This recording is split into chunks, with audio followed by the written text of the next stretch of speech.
All right, let's just dive in then. So while we have the good shit going, All right, welcome back to 3MFAers. I am Caleb John Cushing. I'm an actor, writer, and filmmaker. I'm Joshua Sturr, director, actor, mover, etc. Etc. I'm Brandon McPherson. I'm an actor, and that's all. That's it. That's all. It's the only thing you do. You don't do anything else. That's it. No, that's it. Come on, don't be self-deprecating. You do lots of other stuff. I'm really good at reading comic books.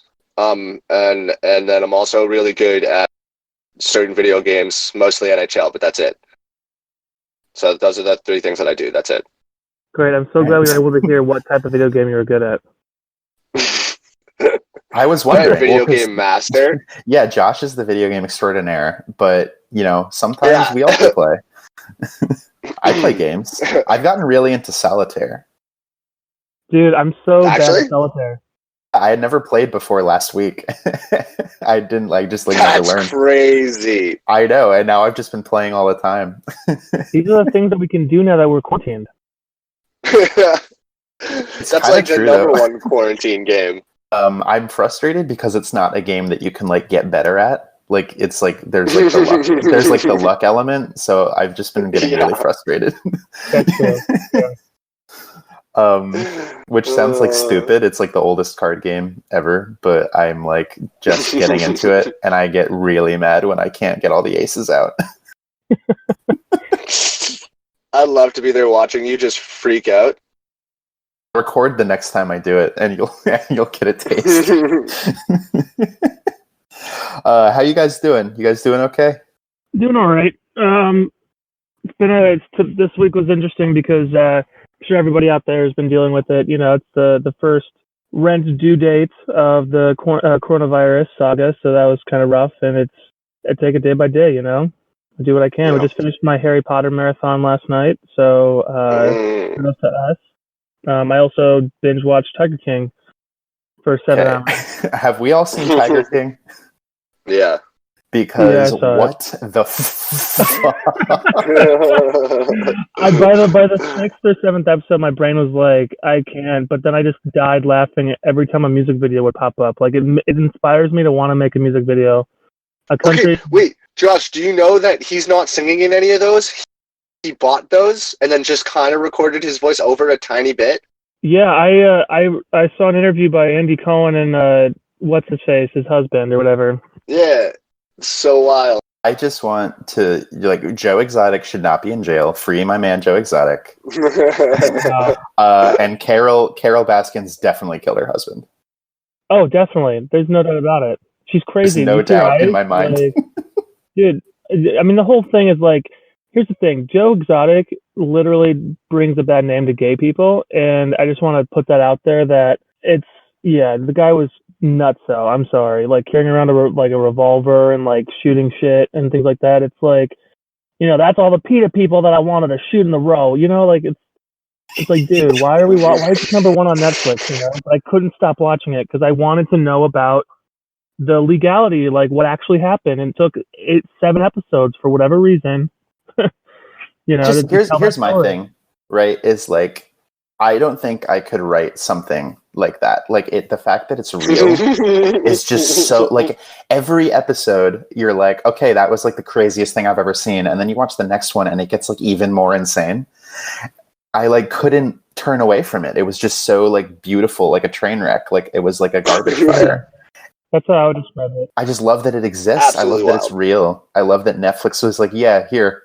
You guys get to they waited. I feel they've been sitting on this, and they're we need to make sure the most amount of people are going to be able to watch it at once. Wow. Yeah, I mean, that's the thing. I mean, here's the thing too, is with these documentary series, it's half of it was recorded back in 2013? That's what I'm saying, bro. It's how do you have this idea and that you're doing this, and then you bring in him at jail in 2019, 18, 19, and then everything like that, So it's it was kind of crazy to know that this has been years in the making. And I feel like Disney Plus was all right, we'll put Frozen 2 up early for the quarantine, and then like Hulu and Amazon were like, yeah, we're gonna like expand like the free trial stuff, and Netflix was like, I want to tell you guys a story. Come around the campfire and listen to the tale of Joe Exotic. We've been waiting to drop this nuke for a while. Right. Netflix is like, and Royal Flush, thank you. Yeah. Just gonna take the pot. It really, I don't know, it's like become one of my favorite documentary things ever. Like I love it so much. I'm so the train wreck aspect of it. It really does, like, it feels like a fake thing. Like it feels like this can't be real. I don't know. It feels like it almost feels like we're in the shadows or whatever that one that no, exactly. It feels like this is that's what it feels like. It feels like this is Spinal Tap or like a mockumentary or something. You know what I mean? But it's real. Yeah. No, it's like he ran for president. He ran for governor. Like it's kind of like this guy, and this guy is like, because there was an interview with Andy Cohen on his Sirius XM channel with Dylan, his husband or whatever, and I think, and like they said that like he obviously loves it that this came out because now he's getting all this attention. Like he lives for that attention, and like it's obvious when you watch it. Like he makes these music videos of him as the Tiger King. Like I don't, he will sabotage people. He will like it's nuts. Like he burned down his own studio. I mean, it's just fucking insane. Yes. I love it, and I'm glad that it's like, I don't know. There's too much. I think people are afraid to kind of like look at like ugly humanity, and like you will watch like the movies, like the fiction about it, but when you're like presented with this like real portrait of like an insane group of people, I don't know. It's cool that it's being embraced. Like I know it's like mostly been memed. Like I know people are kind of like taking the piss out of it, but it just feels, I don't know. It feels cool that this is like what people are watching. I don't know how to explain it. It's very like, cause like, I don't know what the fucking thing that everybody was talking about before was Gwyneth Paltrow's Goop bullshit. So I'm glad that like something like this has kind of usurped that. Whoa. What happened with her Goop bullshit? Have you seen it? It's just her peddling fake science. Like it's ridiculous. I have not seen this. Oh man! If you guys haven't checked out Goop, I don't like recommend it because I don't want like her to get like the revenue from the clicks. I don't know how that works. She's probably already gotten paid, but it's insane. It's like, you know, she's like a part of like liberal Hollywood, and they all like decry Trump for like his like fake news and like alternative facts shit. But she does the same thing. She's like, yeah, like this is like a great way to like, you know, it's just bizarre and it's like predatory and it's a way to like make money selling like fake bullshit to like housewives who don't know any better. It's just really predatory and I hate it. I don't have an opinion on it because I haven't really seen it, but I'm sure there's some sort of like kind of the same thing with like what I mentioned before, I think, or if I don't know if it was on the last episode, but all these celebrities saying, hey, donate. And it's like, well, you're worth $150 million. Why don't you? Yeah, it's the same level of like anger that I have towards. That being said, people are definitely donating a bunch of shit. Oh no, I'm not saying that. Like, because he said that Pharrell Williams said he already donated, but it's like it's the going with their fans and being like, you guys should donate to your local hospitals. I'm like, bitch, I can't even like pay my bills, let alone donate. So, and I know he's not saying Joshua. You have to donate. Josh, you do it. They really called Josh out specifically. Anyway, so have you guys seen the? We could probably do a whole thing on Tiger King. Maybe that should be the next one, and just like. Well, no, I just wanted to just briefly be like, hey, this is great. Everybody should go watch it. You know what I mean? Like, it's something that I think is new enough that we can just be like, go watch this. Right. I warned that it is exhausting, and after a while, your brain does feel like it's what did I just watch? By like episode 6 or 7, it's like I couldn't look away. I binged it all immediately. When Kevin was on his jet ski in that like jet ski montage kind of video of him, like I was like, babe, Ryan, I have to get a video of myself riding a jet ski with sunglasses. I have to. Like I'm inspired. Dude, when that woman got her arm ripped off, and like the first thing Joe Exotic did was put on that EMS bomber, like, Yeah, we're like, wait, he has fashion a comes medical first. jacket? Fashion comes first. The drip does not wait. I also Like, I it's like that. ridiculous. I like that. Like science, like people who work with animals are like, oh yeah, no, tigers love like perfumes, but they don't like bite you for it. They drool over it. And then the whole when he's like making that video and the tiger won't like let up on his shoes, and then he ends up like getting drugged. I'm like, bitch, this is the moment that he's just gonna get ripped apart because the whole time I'm sitting there going, I don't care how long these cats have been with you, like they're fucking tigers. You know what I mean? Yeah, they're wild tigers. They're And then he wild starts fucking shooting animals. at the. They're like he's like, and then he starts shooting at them. I'm like, oh yeah, that's gonna save you from 4 tigers. Like it's just crazy. It's nuts. I'm glad that it exists. Everybody go watch it. I don't know. There's been a ton of cool shit. I don't know. I've seen a ton of stuff this week, and we can talk about lots of different things. But really quick before we get into the main event, I know we're all chomping at the bit.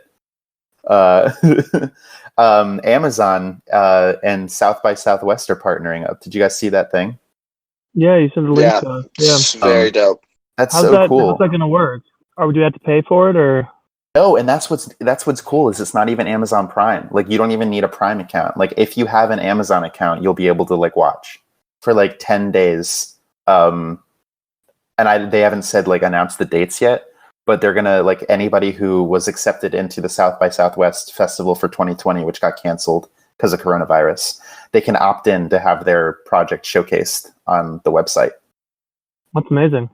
Yeah, and I think that's so fucking cool. And dope. Hopefully what I'm hoping is that this like starts a trend that goes further than the coronavirus, because like film festivals are kind of like elitist and like they're difficult to like they're not very accessible for lots of people, and there should be like an online aspect. What do you mean? You were literally supposed to be going to Cannes next month out of accessibility. Well, first of all, we're going to Cannes, not Cannes.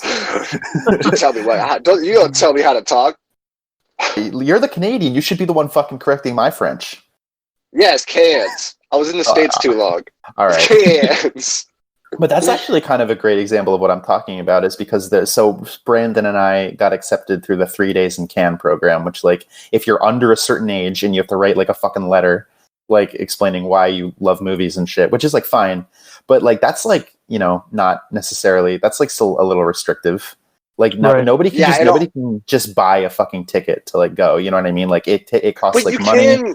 It costs money to get on an airplane and to get a hotel and to take time off of work, to go to like Sundance or like Toronto, like if you don't live there. Well, like, okay, but for me, I can just buy tickets to TIFF and go. Like in Toronto for TIFF, like they do just sell tickets. Like I've been before. Think about all the fucking people that aren't that. I'm talking about everybody. Like it should be like a thing that everybody can like tune into, or like at least partially. You know what I mean? Like maybe just like I don't know. I just feel like this is a good opportunity and a good precedent to set, so that like you can reach more people. Because if you look at any year about all the films that premiere at like Sundance, for example, and then like the top 5 or like 5 will get bought up and like get distribution. But then there's all these fucking films that you never hear about again or go anywhere. And it's like, oh, you can like, why not just like showcase them on like something like Amazon or like Netflix? You know what I mean? I'm surprised that Amazon or Netflix doesn't have a deal with these festivals to pick up everything that doesn't get bought out. You know what I'm saying? Like, I'm surprised what I'm saying. They don't, end up putting like a group on Netflix or on Amazon after that's like, hey, this section right here is 2020 films from Sundance that didn't get bought out. You know? Or you think that like IFC would have something like that in place? You know? Yeah. Well, I mean, I agree. I agree with Caleb in terms of like think of when the Lee Award seasons come out, and think of like all the people like. If everybody's seen everything, you never know if there's going to be some sort of like sleeper, right? Like, at these, I'm assuming that at these festivals, you have a panel of judges that vote on what best, whatever. But like, if you can get millions of people to tune in, even if it's for like a 7-day thing or like a 5-day thing where that's how long they're available after the festival's over, to like, the buzz that you can get off a movie that maybe the critics didn't like, but like, the vast majority of them, a group loves. Yeah. You know what I mean? Like, and that can Yeah. get you, so I think that's a good idea. And I hope that Ryan and I will definitely tune in to the South by Southwest Amazon thing. And we can I can't wait. I can't wait for 2 hour. Maybe we can do an episode right after and just talk about it, That'd be fun. Definitely. I'll be down to do that. They haven't announced the date yet, but they're thinking late April. Oh, nice. Oh, that'd be really good. Yeah. Or probably May, but yeah. Real quick though, before we get into the main event, no, I said the new Wonder Woman poster came out. It looks badass. Oh yeah. Yeah, she's in her gold eagle armor. I'm a huge fan. People are speculating that are they going to tie in some Kingdom Come stuff or what? I don't know. I hope so. First of all, I hope so because that would be sick. And I like her outfit. I like the music choices in it. It's very Purple Rain, but in a good way. Very Purple Rain. Very Purple Rain. Purple Rain might in fact be in it. Wonder Woman 1984. This movie came out in 84, so I think that's a great segue. Yeah. My God, we're in the fucking Twilight Zone. We're in Black Mirror, guys. But that's Wonder Woman got pushed to August or September, right? August 14th.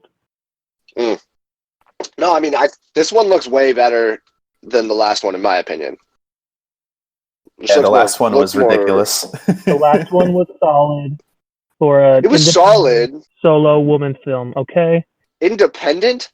It was done by Warner Brothers. No, not independent, meaning like solo. I meant to say solo. I'm sorry. Every studio that's not Disney is an independent studio now. Marvel, Disney, yeah. Okay, no, it was a fun. Caleb. What?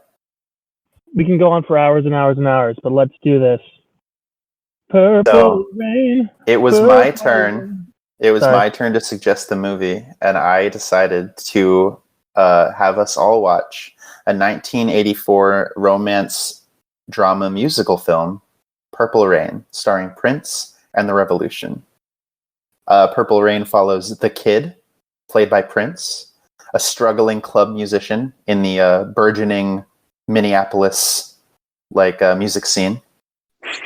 He falls in love with a white woman named Apollonia 10 minutes after meeting her.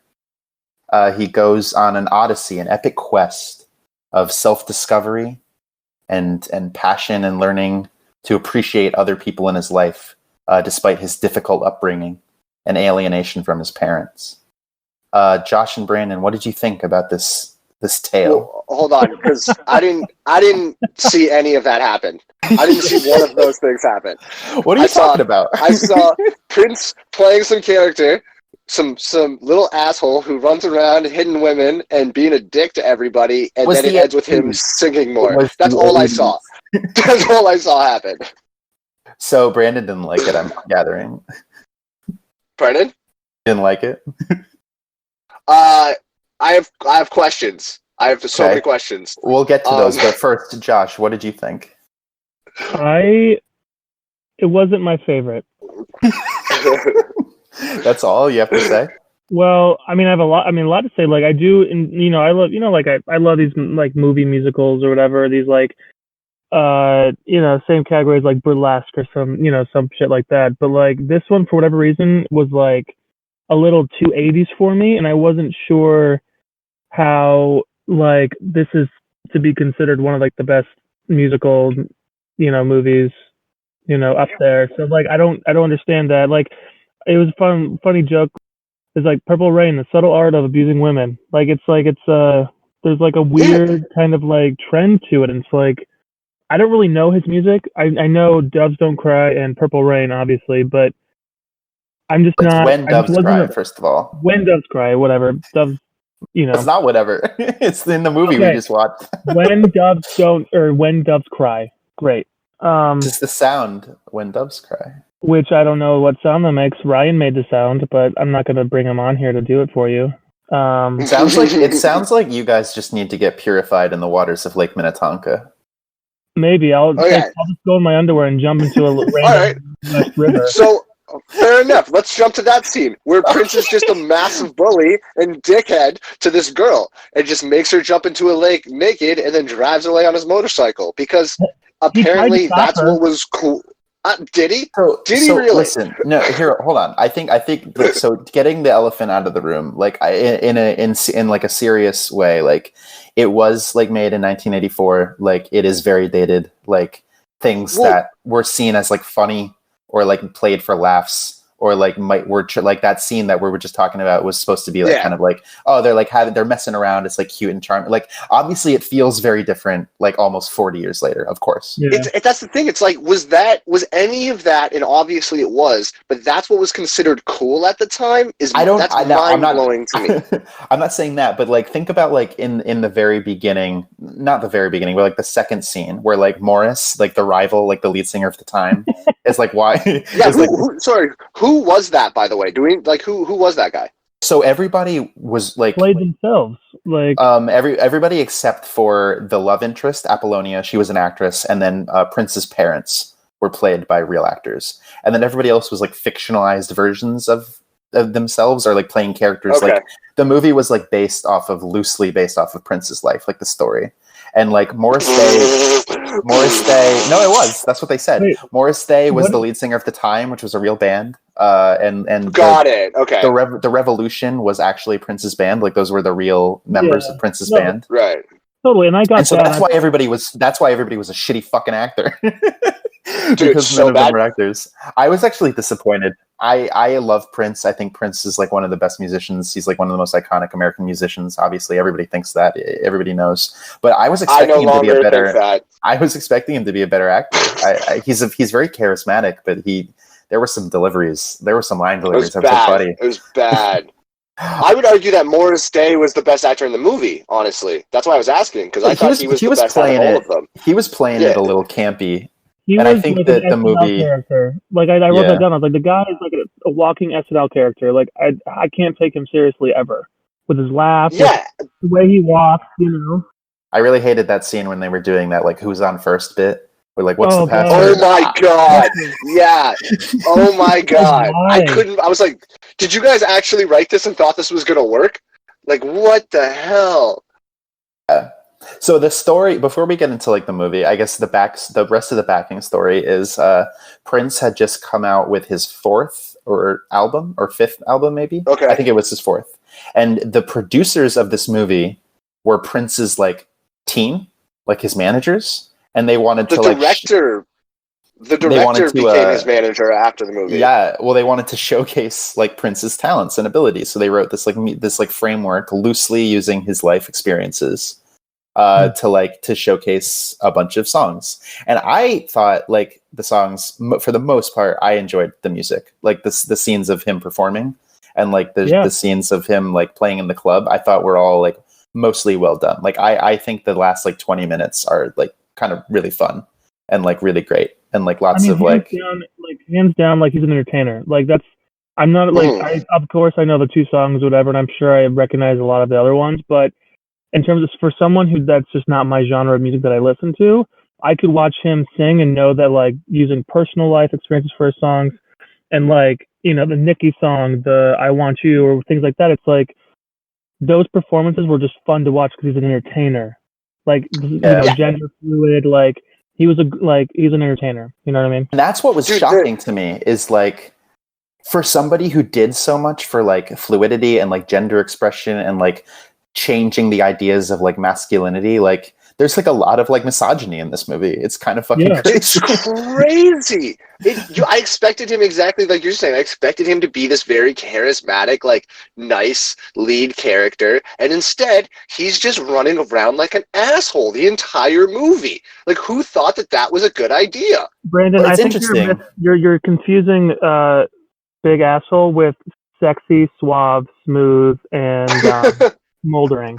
Look, when he's on stage, I get it. I see it. I understand. That Nicki song was my favorite part of the movie by a wide margin. I thought that was great.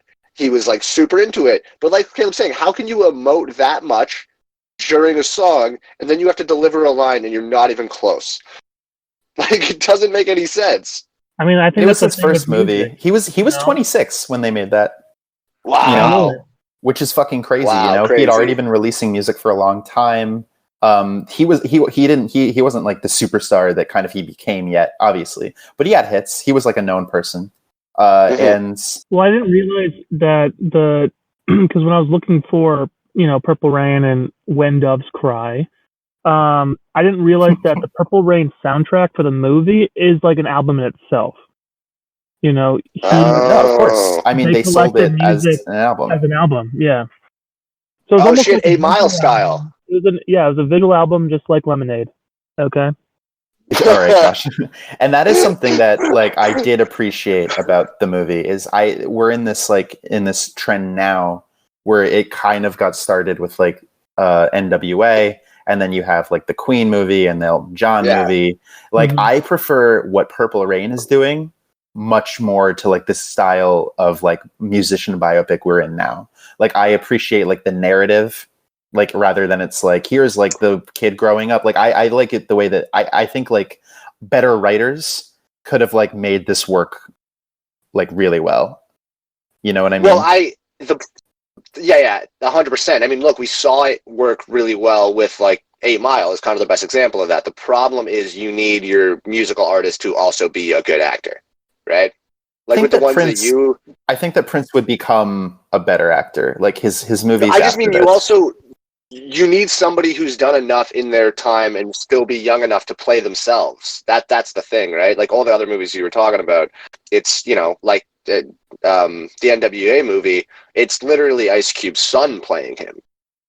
I know, so I see what you're saying. Well, it's tough because this was literally an advertisement. You know what I mean? This movie was an ad. Right. So, I don't think I don't think it was made to be like this like thing. I think the reason it got so much accolades and stuff like that for what it was because it was kind of like you said, an advertising. It was a publicity thing for this music, and I want to get, before we like go write it, like, because I'm sure we can just pick it apart and fun, but I wanted to go back to like kind of pseudo like The Godfather real quick and then this movie, because what I enjoyed about some of those shots though that weren't in the club was that these movies back in the day were like actually shot on location without like a studio, without like, and you can just for me it feels better. You know what I mean? Like that scene by the river or the lake or whatever body of water they were at. It was like these movies are simple shots of, okay, now ride the motorcycle from here to here. Okay, cool. We'll and it's like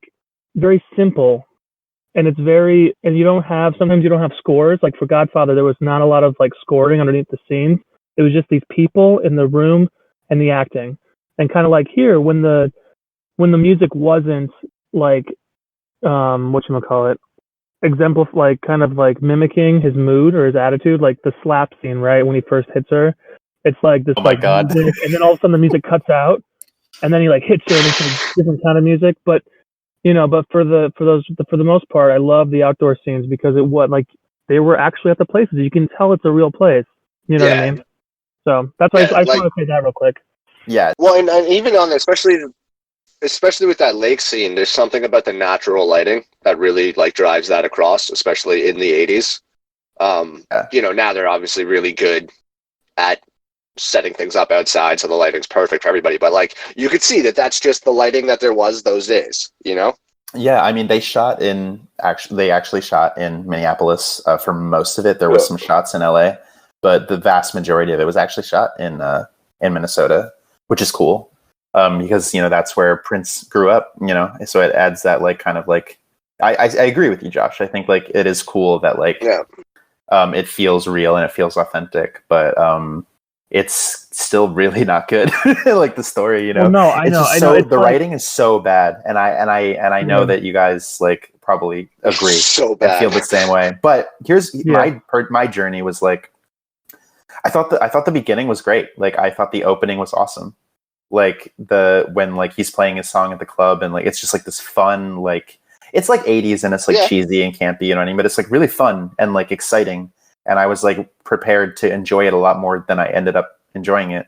And like you kind of have like Apollonia's character, like she's like, you know, she doesn't have money for her cab and she like runs into the club and she's like, you know, like she's sneaking around, she's like doing what she has to do. It's like, okay, like she's like a fun, like, you know, but that was the only, I guess, like character moment she had, and the rest of the movie she's just a love interest. But when I started rolling my eyes was like that scene when Morris Day and his like fucking goofball buddy are like walking down the street, and it's just it's just an exposition dump. It's just like, here's the plot of the movie, here's the setup, and like it's just so bad. The other guy, the club owner, that's clearly just the best take they got, because he keeps stumbling on his lines in that scene. I rewound it like 3 times because I was like, oh my god, this is amazing. The guy in the jumpsuit, not Jerome. The guy in the, not the bodyguard. The guy in the jumpsuit. You're right. It's the club owner. It's the club owner. And then, okay, so can the guy not, like, my biggest thing is like smoking cigarettes. Like in the 80s when you like everybody seems to smoke and you don't smoke, you could totally tell. And we do this at school, right, with the props and things like that. Like, take a fucking breath. Like when you smoke, you inhale. After you take a drag, you smoke, wait a second, you breathe out. Like I smoked cigarettes for a year, and I could fake smoking a cigarette better than this guy could. Like it was the worst prop handling ever. Like, and even with like the cigar, with Jerome with the cigar, it's like he's not even smoking a cigar, using it to portray this character, the status of this wannabe gangster, you know, super pop star or whatever. You know what I mean? Like it was so awful. I'm sorry. No, I agree. Like, I'm so glad that you brought up that walk and talk, Caleb, because that was like a distinct moment in my mind that I was like, oh my god. How many times did you guys try this before they were like, okay, that's enough, we're moving on? I wouldn't say they tried it at all. I feel like they were like, all right, here's the rehearsal, and then the director was like, that's good, we gotta move on. Yeah, I'll do it. Yeah. They're like, wait, no. Got it. You're like, no, wait, I wasn't acting. No, you guys nailed it, we're moving on. You think it's kind of scary, but they're going to start asking directors, like, they're like, oh, no, we got it. And you're like, because it's like insecurity as an actor, right? So when you're on set and you do a take, and I mean, my experience anyway, and they're like, oh, yeah, we got it. It was good. And you were like, well, are you sure it was good? Can I, like, or are you just saying that? Oh, not me. I'm like, all right, great. I know we nailed it. I think another early moment was, this time it is Morris Day and Jerome when they're walking, and like I guess like his girlfriend shows up, or like one of the girls he dates, and they just like throw her in a dumpster, and it's like played for laughs. Oh god. Yeah. Oh Jesus. Like, what the hell? I knew that was the moment that I was like, oh fuck, like I fucked up. Like this movie's like not good. Like, you know, because I don't know, it does, Josh, it does have this reputation, and it's gone on. I mean, like if you look at like the ratings and shit, it got kind of panned when it came out, but it's gone on to have like a cult status, and I can see why. I can totally see why. Yeah, it is unintentionally very funny. I found myself laughing a lot in disbelief. Like I couldn't believe, like you mentioned when he slaps her, like it is such an abrupt, like it's like this very like sweet thing. There's like music in the background, and then she all of a sudden is like, I'm gonna join Morris's group, and the music cuts out and he just like slaps her. It's ridiculous.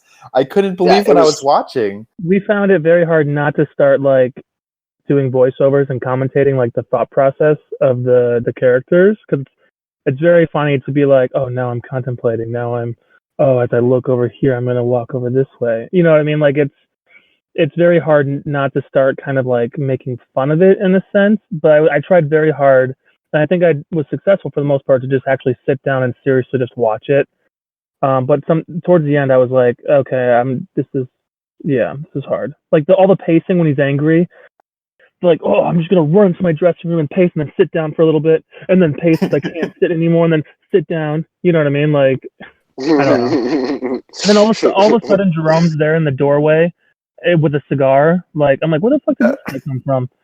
You know? Okay, wait. What about the moment where Jerome goes, it's the very end, and his dad has already, like, committed suicide, and Jerome walks by and just goes, oh, how's your family doing? And they all start laughing like this is the funniest thing in the world. That is the worst written moment in movie history. But then, like, they follow, like, they all walk away, and then he, like, hangs back, and he's like, what have I done? Like, he has this, like, moment. Yeah. He's, like, leaning against the wall, doing a whole I'm sad moment. And you're like, wait, are you going to go talk to him now? Oh no, you're not. Okay, that's just the end of that then. Great. Just really quickly, speaking of that moment that you brought up when Prince's dad shoots himself, Yeah. I screamed. I couldn't. It was just so like melodramatic and came out of fucking nowhere. I couldn't believe that I was watching what I was watching. Like, because that moment, I actually thought the moment before, or not maybe the moment before, but like when obviously like his dad's a piece of shit and beats his mom, and like we're meant to infer, I think, from the movie that like that's kind of why he had like Prince's character has these like views on women and love, like just like what he's like watching with his parents, like his trouble at home, like he can't really connect with people, and like the journey of the movie is him learning how to connect with people. Yeah, see, I didn't get that. Hey guys, pause real quick. Sorry, just so you know, I just got a thing that Bill Withers just passed away at 81. Shit. Singer of Lean on Me and Ain't No Sunshine. Lovely day. So. Fuck. Oh. Was it Corona? I mean, I'm not going to read the article now, but I don't think so. I think it's old age. But, it says heart complications. I mean, he was 81, so like that, yeah. you know. Yeah. I just wanted to point the shout out that as we're talking about prolific singers, you know. Yeah, that's crazy. That's interesting.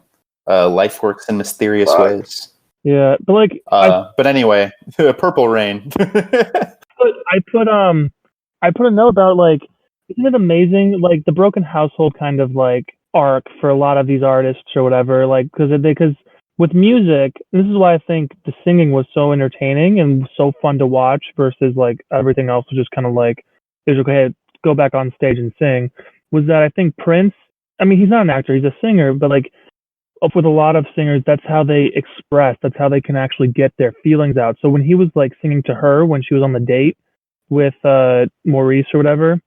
Yeah, you know, the Nicki song. You know, not just the Nicki song, but the song before that where maybe she wasn't with, no, it wasn't the Nicki song. It was when she was just there listening to him and he was like, I want you, whatever. I think she was at the bar or something like that. But, you know, he's a different animal up on stage because that's just how he channels all of his, you know, emotions. And I think it's great. You know what I mean? Like I wish, you know, if I sing something, you know, that I can channel that, you know, I don't know. Yeah, I do have to disagree with you, Brandon. I found like the song, like the scenes where he's singing and performing to be really great. Like I think Prince is an amazing singer and performer. I didn't feel like he was bad at all. Well, I don't think Brandon was saying he was bad. He said, Brandon, didn't you just say that you enjoyed the songs, right? He didn't think he was a good singer. Here's what I said to Caleb before the podcast started. This is what he's referring to. I saw the Nicki song and all of that, and the end part, that was my favorite. I went in only knowing, like you, Josh, like 2 or 3 of Prince's songs. The bunch of other songs that he sings at like throughout the movie before the end, the songs that aren't supposed to be like his hits, a lot of them I thought were dog shit. I was like, that's what I'm saying. I disagree. I liked. Yeah, I mean, which is totally fair. I like, obviously, like, I'm not saying they were all like 10 out of 10s, but he's just such a performer that I found them engaging. Like, even if I thought the songwriting wasn't that good. Well, but that's the thing. There was ones that I really enjoyed, and then ones that I was like, I don't understand what the hell is going on right now. Which ones? I'm just totally curious. There's, I can't remember now, man. But like obviously like the big songs, like when he makes the changes to like When Doves Cry and all that, I'm like, oh, that was beautiful, and like Purple Rain, and you know, but.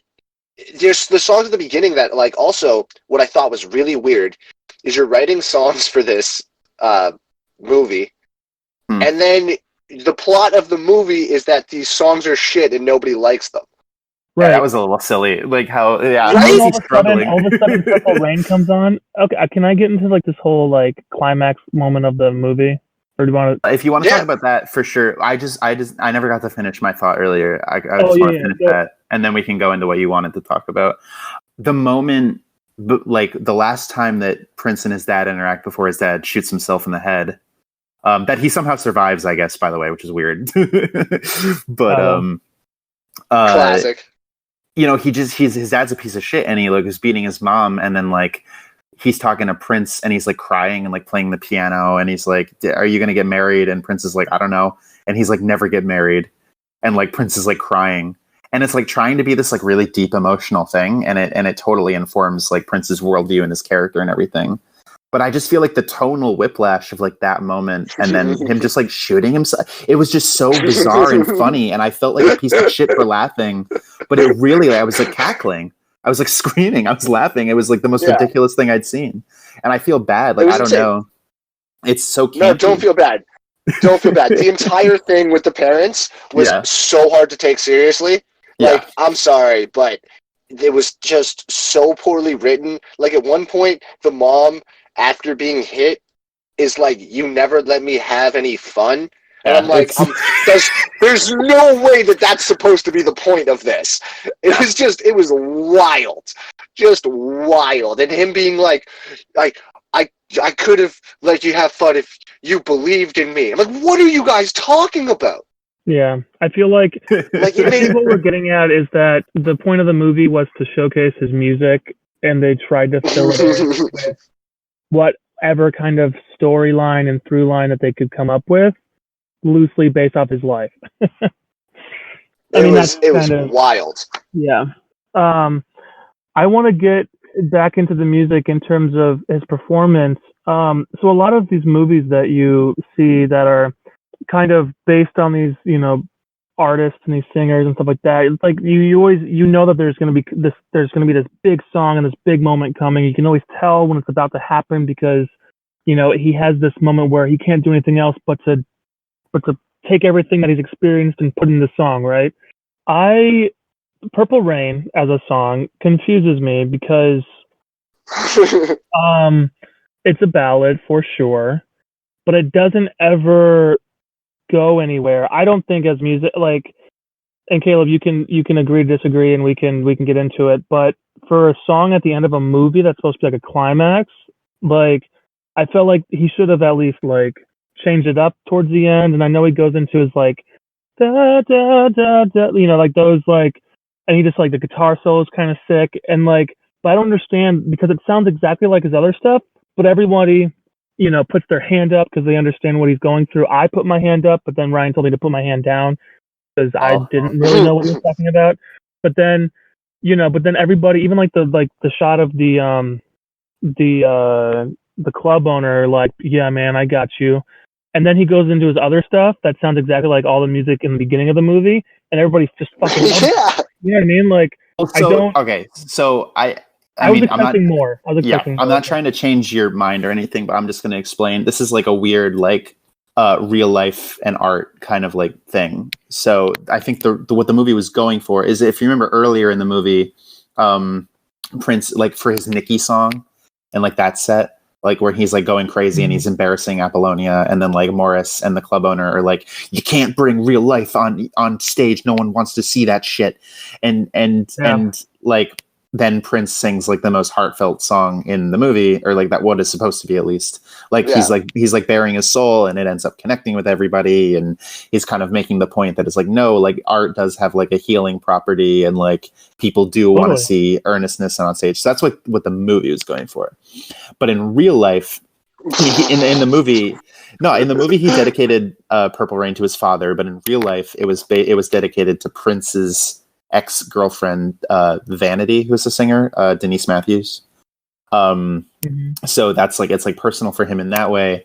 And like technically, like he's doing like lots of fusions of like funk and rock and like gospel music, and it's like starts with this like insane like guitar stuff. I think like the song structure is like pretty unique, and his vocal range spans from like a B-flat 2 to a C-sharp 6. Like, it's really impressive. So there's like all these like elements that would make like an amazing song. But I just feel like the context of the movie like muddled it a little bit. And I agree that it does feel like, it's the movie's called Purple Rain. It's like all been building to this. Like, this is the song. And then like, if you like pause like the playback, like any of these extras, they just look like, what the fuck is he talking about? Like it looks very, very strange. It was interesting. I just think that like and then also using, out of all the songs that like, obviously When Doves Cry is probably one of like, I think it is more like, it sounds more personal. They obviously used it for a montage that essentially was a music video in itself, within the movie. because he was pretty much acting out everything that he was singing about. But I find that song more of like an ending of a movie song, you know what I mean, than Purple Rain. But I get that. I get, you label a movie, the title of a song, and it kind of has to be the, But also, I mean, like, The Beautiful Ones was earlier in the movie. That's like a pretty famous Prince song. But like Purple Rain isn't the last song. Like he has like 2 encores. And those songs are really fun, and they are kind of like make everybody. It's just like a 20-minute party at the end, and I like those songs the best. I thought like that whole ending section was really fun because it was like embodying what Prince was like known for, which is being a showman, like being a performer. And like the story was over by then. Like the story was over. He was just Prince. Right. Yeah, see, and at that point, I was like, okay, I get it. I understand why Prince like was so big. I understand Prince in a concert and why that would be dope to see because he's going nuts up there. He's dancing like a crazy person. He's like, I get all of that. Now, if you're gonna make this movie, how does any of this happen other than that last 20 minutes? That's my point. Like, how do you think this is gonna make Prince look cool? Yeah, I don't know. Yeah, I think. It's so weird. I wrote down also, like, Prince is having his Thor moment, if that makes sense. Like, in like Ragnarok where, like, Thor gets, like, his full power, or, like, Wonder Woman when she gets her full power. Like, that last kind of concert, 20 minutes, was Prince becoming full power Prince. You know what I mean? Like, owning who he is as an artist and, like, putting that on stage, if that makes sense at all. He reached his final form. Yeah, it's in Thor Ragnarok when she's like, "I'm the god of death. What are you the god of?" And then he like is like thunder, and then he fucking lights her up, and then he's full power. Yeah, he went Super Saiyan for sure. Man. I think like sorry, what I was just gonna say. No, keep going. I don't know. I totally see what you guys are saying. I mean, it seemed like a very like lots of good ideas. And like, if everybody was more competent, this movie could have been cool. But I think like it is dated, and the misogyny is tough to swallow. I also think that like there really is no reason that Prince and Apollonia should like be in love. Like they really like meet, and then they start to like hook up. Like there's no build up to it. Like she just sees him singing. She sees him singing, and he's sexy, and like he is like I don't know. I'm a little guy. I'm a midget. So Prince is always like I'm happy that he is kind of like a sex symbol, like a fellow midget like made it. I mean, he has to wear heels just to like have some, I noticed that there's a lot of shots where he's wearing heels. Like I noticed that. But like he does walk around with the swagger. It's like I said before. It's like he's also cut the fuck up. Like he's jacked. Like on stage, I was like, oh shit, you're jacked up. So like I understood all that. Do you guys know how tall Prince is, or was? I guess R.I.P. Rest in peace. No. He was 5'3". What? That's what I'm saying. Like he was, and that's what I'm saying. How small was Apollonia then? How tall is she? Oh, that's why he had to wear the heels. She was 5'6". Damn. And so he had to wear the fucking like stilettos to be as tall as her. Which I don't know. I like we were saying earlier, he did so much for like so many different groups of people. He was like, I mean, like David Bowie or Freddie Mercury. You know what I mean? He was an icon. He was unique. Did you see that? There was a lookalike David Bowie looked like in the audience in the last montage. Yeah, because it was the 80s. Like they all had the Starman makeup. Yeah, it was cool. But I don't know, Josh. Sorry, what were you saying? No, I'm trying to go through my notes here quick. He walks around and he has that swagger to him, that sex, and he knows he oozes it. I don't know if that kind of leads into why he's being kind of a dick to women, but like he's like, I'm Prince, you should love me. But I also find the kissing was a lot of awkward. I know that's like a really nitpicky thing. But like when you kiss a girl, like it just doesn't look like he enjoyed it. Like I'm like, pucker your lips, like relax, like close your eyes. That's what I'm saying. The theme of the movie was the difficult to connect with people. He can't even kiss girls, right, dude? Okay, but there's no art where then there's no point that he redeems himself. Let's just be clear. The redeeming moment for Prince's character in this movie is his dad shooting himself in the face. Prince doesn't do anything that's redeeming. No. So his dad shoots himself in the face, and then he writes a song about it. Right. Oh, okay. So that makes him a good person then to women. not saying that I'm not saying that he's a good person. I'm just saying, like, you know how they could have. All they had to do to kind of make it somewhat redeeming in the '80s was not have him beat her again. I could not believe it when he hits her again. I was like, "Are you fucking kidding me right now?" No, but he stops himself. He stops himself. But after throwing her to the ground. Yeah. Oh man, dude, how about so that? stupid. How about that chalk outline of his father once? Oh my god! Oh my god, Josh, great pull right there. Great Josh, pull. I forgot brilliant. about that. Yeah, terrible. And he turns Also, parts of the garage or the basement, and he like visions himself like being like hanging himself, and he's like, no, and then he falls just nicely asleep on a pile of sheet music. Yeah, like every great artist does. And then wakes up like he's like hungover to shit. Yeah. Like, because of the emotions. Apparently, the girls, like how they're like they wrote like the backing track to Purple Rain, and they were like, let's play our song, and he's like, I don't care about your fucking music. So apparently the relationship was like how it was in real life. Like apparently Prince was just like a control freak and an egomaniac, and like had to like learn to collaborate. And like, wow. It's just fucking crazy. Like he was like, I'm a genius. I know I'm a genius, and nobody else can see it. And that's why he has this like swagger and this attitude. And like I like that. Yeah. But then like it also manifested itself in him being like horrible to everybody in his life, mostly women. Well, you're right. But you said earlier that it was his actual bandmates, right? So like, it's also interesting too in having those scenes where trying to dramatically dramatize actual events, like him saying, no, your music's shit, I'm going to play my own music. Is there a level of acting there in terms of you don't have to act, you can just be disgusted with them, or like not come to rehearsal or be late because the guy's a fucking dick to the bandmates, I don't know. That's what I'm saying is like for a cast of non-actors, like obviously like the acting isn't great, but there is this like rawness to it. Like there is like a real quality to that stuff that I don't know. I wouldn't say it like is good, but I kind of admire it. Like, I don't know.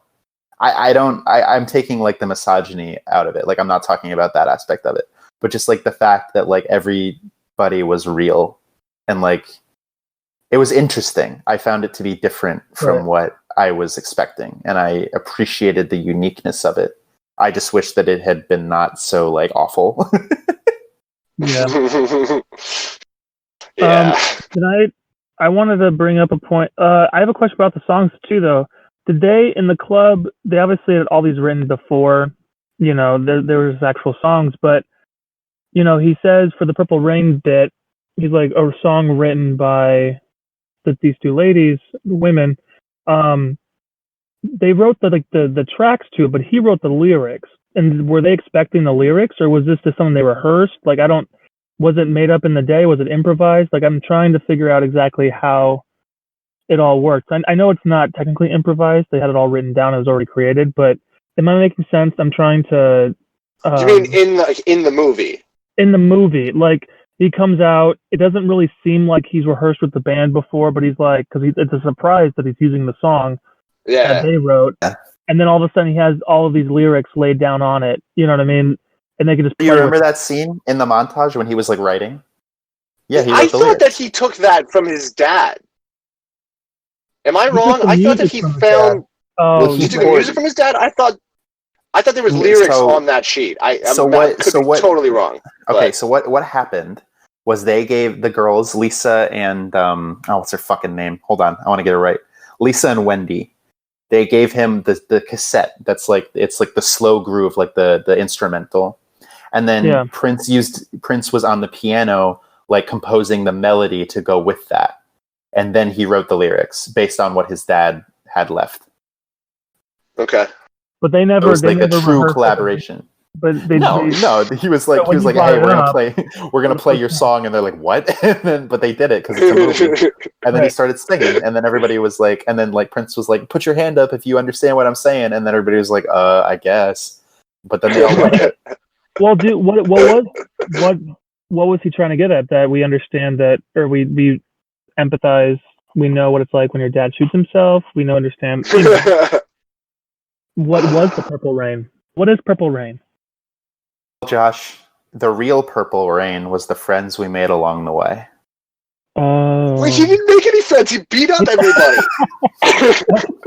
All right. No, dude. What was your interpretation? I didn't know what he was fucking talking about. Like, I couldn't hear the lyrics. I just thought it was for my dad, and then it's like, you know, life's hard, guys. We gotta stick together. You know? Do you understand what I'm talking about? Do you want to hear Prince's explanation? Yes. Okay, so this is Prince's explanation. Prince explained the meaning of Purple Rain as follows: when there's blood in the sky, red and blue equals purple. Purple rain pertains to the end of the world and being with the one you love and letting your faith/God guide you through the purple rain. Okay. Cool. Do you guys? So does that not make sense? Yeah, sure. No. Yeah. But he was a religious man. That's what I'm confused about. No, I get it. It's like it's these, you know, keep the ones you love close, you know, and you'll make it through. And you'll get through the tough times. Yeah. But why does it have to It doesn't matter how badly you beat your wife. Because it takes 20 minutes for that point to get across. Yeah.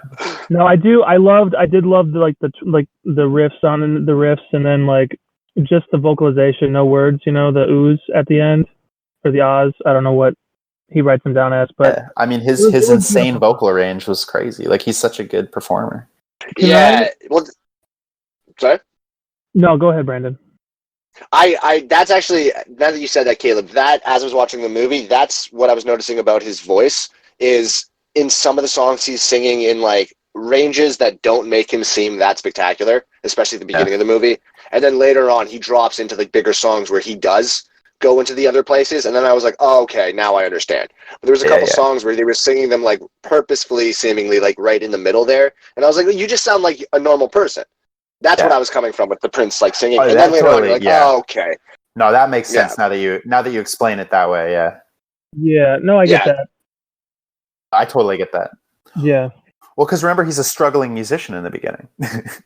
Yeah, it's just the whole thing doesn't make sense as a thing of like this was meant to promote Prince. This seems like a movie that he would have done, and his managers would have been like, "Don't do this; it's gonna make you look like a woman beater." As opposed to like his management team being like, "Yeah, this is for you." Like it just doesn't make any sense to me.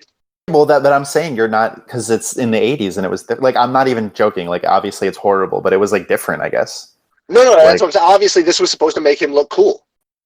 You know, in like a very real way, which is it's just mind blowing at this point. Now imagine if, like, I don't know, like if Harry Styles' managers came to him with this script today. Like, what the fuck do you think would happen? It's so crazy. I did like, especially when he comes and he sees like Apollonia or whatever in the club, and he like, remember, isn't he like singing like a different song? I don't know if it's the Nicki song or if it's the I Want You song or whatever, but like he's singing a different song, and then he sees her. Oh no, she was with Maurice with her like weird collar on. I mean, there's a couple different scenes where she sees him sing, but I think the one you're talking about is where they're playing Computer Blue, and then he sees her, and then he goes into Darling Nikki, which is like basically just like calling her out for being a whore. Right, and he goes right like that's. I thought that was actually a really cool transition of like using music and like a song that's already written. Well, was that improvised though? Like that's what I think in the movie. My earlier question about written before, rehearsed versus improvised on the spot. Like that Darling Nikki song seemed very in the moment. Like he sees her and he just starts riffing at her and singing and doing this stuff. Do you mean like the character improvising it, or like the Prince the actor improvising it? The character, like the kid. Okay. You know, improvising the song or creating it as. No, I don't think any of them were improvised. Like, I think the point was that like they only ever played Prince's music. Like they knew all of his songs. Like just because he didn't show up to rehearsal. But Purple Rain was the only time that he brought in like it was like new shit, and they were like somehow they still played it perfectly because it's a movie. But but I know what I know what you're saying. But I don't think we were to interpret that they were ever just like jamming. You know. Gotcha. I had a note too about the dichotomy I'm going to bring up of you said earlier about bringing in personal experiences for music, and Maurice saying nobody wants to hear that, but then you see Maurice perform at the end, and it's like the same song. It's like the same, club banger, like easy dance moves, like the bird. It's like, and it kind of reminded me of artists today who, songwriters versus people who just write music to play in the clubs. Yeah. And that there's music, and there's a time and place for music that's just to kind of be danced to, not really taken seriously, and just like fun and sounds good, versus songwriting where you have to take your personal life and really, try and reach people. And I thought that was a really cool, that's kind of what I took out of that, like kind of going into the Purple Rain stuff, is that a club hit versus something real and something that you can connect with, I mean, yeah, that's why Prince is so fucking frustrated the whole time, is because he's like, no, I think the people do want this shit, but nobody else can see why he's special until the end when he talks about his dad killing himself. Right. I don't know. It's a fucking wild movie. Yeah, I'm glad the whole thing is different. Yeah. Also, what the hell is going on with her like gold foot bracelet that keeps being stolen and passed around? Did I miss something there? Like, he steals it from her like immediately, and then gives it back, and then like Maurice has it. I was so confused. Well, it was like she was like, "Hey, like, I mean, I think this plays into the misogyny a little bit, but it's like, I have your bracelet, like you're mine." And then she gives the bracelet to Maurice, and it's like, oh, she's his, and that makes me upset. I think it's just cheap, like, way to like indicate that. Yeah, because like she was not a character. Yeah, she can't pay for her cab, yet she ends up buying him a guitar. Because she had made money, because she signed to Maurice's girl group. Yeah, and that's and that's why she was like, oh, I'm doing the group, and then the record like scratch happens, and he's like, what? It's so funny. Yeah. Really quick, Brandon, don't ask questions you don't want answers to. I'm just speaking of Apollonia, I think this is a good segue. So the song that she sings, the sex shooter song. Yeah. So that was like a real, like, so she was like a real, that was like a real girl group they were trying to like make, and they did. They made that and they released that song, and it like everybody fucking hated it, and it like won the Razzie Award that year. Really? Yeah, it's so, and I don't think it's that bad of a song. I think it's kind of catchy. I mean, her name is Apollonia. Yeah, that's her what name. I'm saying. No, I know. Yeah, in real life, it was like the Apollonia 6. Sex shooter, shooting love in your direction. I think it's cool. I don't know why everybody hated it so much. Their album was written and composed by Prince. Yeah, well, I mean, I don't know if you guys said that you're not necessarily big fans of his, but late last year, they released an album of demos by Prince called Originals. And a bunch of these songs are on it, like his version of Sex Shooter, his version of Jungle Love, which is like the song that Morris and the Times sing in the beginning. Yeah, lots of stuff. His original version of No One Compares to You, which is really great. But yeah, he wrote a lot of this music. I mean, it was an ad for Prince. Totally. That's what it was. Even that glamour shot at the end of the credits or the end of the movie. Oh my god! Back, boom, glamour shot. Yeah. Oh, it's so cool. I'm just saying, Caleb, if I was going to make an ad for you, it wouldn't be you running around beating up women. That's all I'm saying.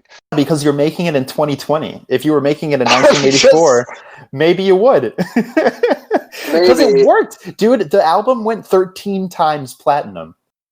Yeah, I know. I read that. That's just like fucking insane. It sold over 25 million copies. So, like, okay, you killed it. Made over 10 times its budget, dude. The budget was $7 million. It made $70 million. Yeah, that's really good too. Well, in the back, that's pretty amazing. 80s, that's crazy. Yeah, well, exactly. In the 80s, that like not only is $7 million, like that's kind of, it's not like huge, it's not small.